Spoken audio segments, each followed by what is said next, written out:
Marcus Chen had expected dim lighting and overpriced wine. He hadn't expected the restaurant to be located in an asteroid carved from obsidian, orbiting a dying red giant. He definitely hadn't expected his date to have fangs. "You're taking this remarkably well," 13 said, swirling her glass of something that definitely wasn't wine. Her pale fingers caught the crimson light filtering through the viewport, and Marcus noticed the subtle points of her canines as she smiled. "I've had worse first dates," Marcus replied, keeping his voice steady. It was a lie, but humans had survived millennia by lying convincingly. "So vampire number 13. Is that a title or a designation?" she interrupted, leaning forward. "I am the 13th of the Sanguis Covenant, third-generation apex predator, bred and engineered by the Collective to hunt across 17 star systems." Her eyes glowed faintly in the darkness. "And you, Marcus Chen of Earth, are tonight's main course." Marcus took a sip of his actual wine. His hand didn't shake. "That's pretty forward. Most people wait until the third date to discuss eating habits." 13 blinked, momentarily confused. In the shadows behind her, Marcus saw them. 11 other figures, each radiating the same predatory grace. Her sisters. The ambush had been meticulously planned. "Your species is fascinating," 13 continued, regaining her composure. "When we first encountered humans, the Collective dismissed you. Weak, no natural weapons. No armor, no venom." She stood, and her sisters emerged from the darkness like wraiths. "But you spread across the galaxy like a plague. So they created us. Vampires. Hunters designed specifically to cull humanity." "And how's that working out?" Marcus asked, still seated. Vampire number 7 hissed from his left. "He mocks us, sister. Let us feast." But 13 raised a hand, her curiosity piqued. "You're not afraid. Every other human we've cornered has reeked of terror. Your heart rate is elevated but controlled. Why?" Marcus set down his glass carefully. "Because I did my homework. See, when a human woman named 13 invites you to dinner at coordinates that don't exist on any standard star chart, you do some research." He tapped his temple.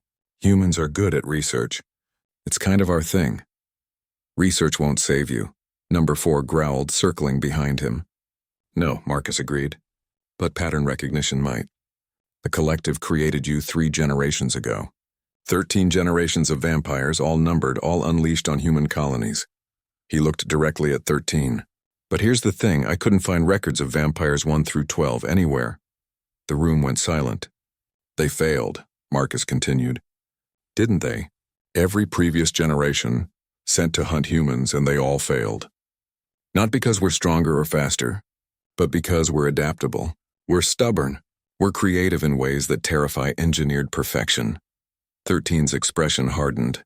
"You think you've won because you've deduced our history?" "No," Marcus said, standing slowly. "I think I've won because I'm not alone."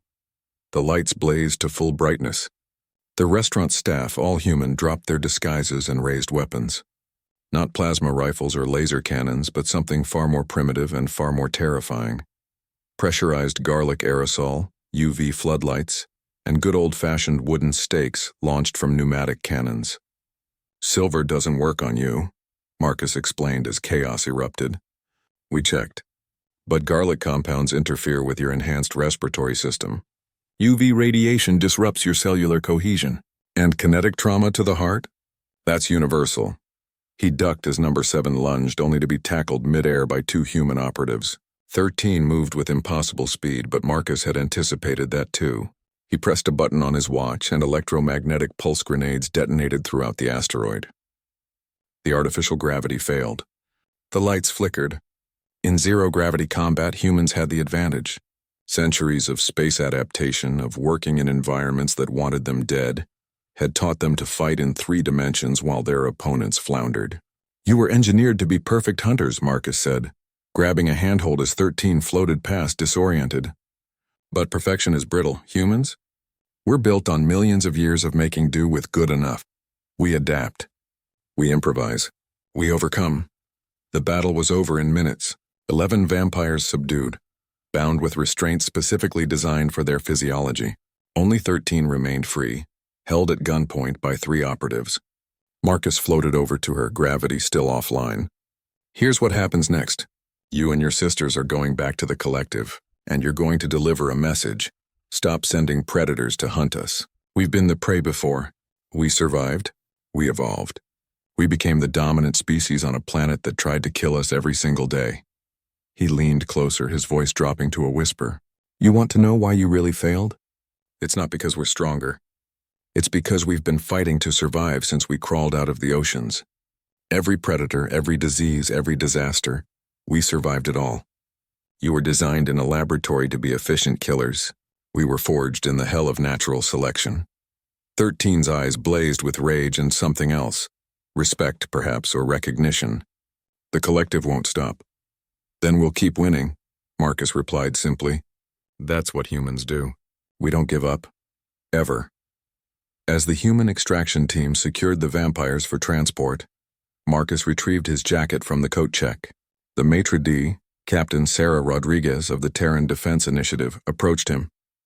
Nice work, Agent Chen, though the casual date cover might have been overselling it. Marcus grinned. What can I say? I commit to the role. He glanced back at 13, who watched him with calculating eyes. Besides, if they're going to hunt us like prey, they should know what happens when the prey hunts back. The asteroid facility was already being rigged for demolition as they evacuated. Another vampire ambush turned into a human victory. Another message sent to the collective. Humanity would not be culled. As their ship accelerated away, Marcus looked out at the stars, billions of them spreading across the galaxy like a promise and a warning. Somewhere out there, the collective was already designing their next predator, their next perfect killer. They would fail. They always did, because humans didn't survive by being perfect. They survived by being relentless, adaptable, and just stubborn enough to turn every disadvantage into a weapon. They survived because when you backed them into a corner, they didn't cower. They fought back. And they won.